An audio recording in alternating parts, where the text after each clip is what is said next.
I'm going to go Andrew, Tanya, Jim, and Gwen. Okay? I can do that. Andrew.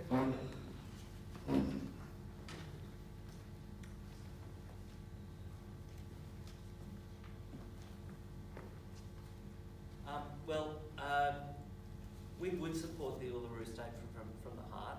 We support treaty, voice and truth. We support Aboriginal control of Aboriginal affairs. In other respects, we support implementing all of the findings into Aboriginal deaths in custody. Socialist Alliance has always been a strong comrade of First Nations people.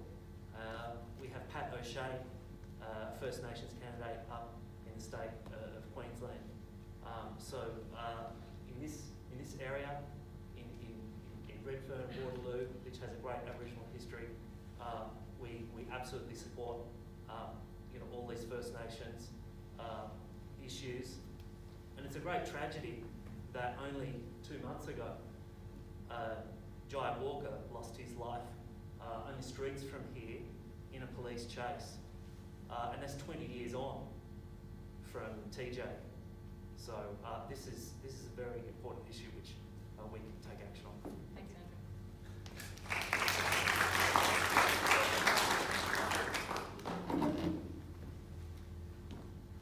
Thank you for the question. I think it's a really important one because decolonisation of this country is critically important. We need to reckon with our past, our colonial past. We need to recognise that legacy continues to this day.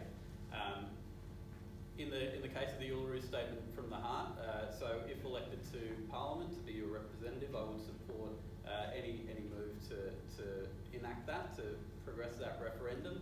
But I also recognise that it's very important that the issue of truth, of a Makarrata Commission to really analyse and go through what really happened, what was the nature of that colonisation, come to terms with, as a country, what that genocide, what that dispossession looked like, and try to make steps towards genuine reconciliation, not on the terms of the Australian government, which itself does not really acknowledge Aboriginal people as the first traditional owners of our land, but in conjunction with Indigenous people and First Nations people around the country.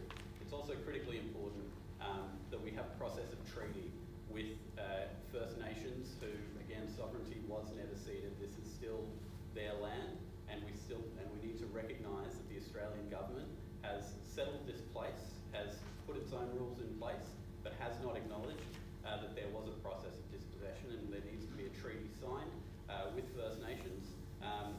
One treaty or many treaties, but again, that's not up to us to decide, that's up to the First Nations themselves.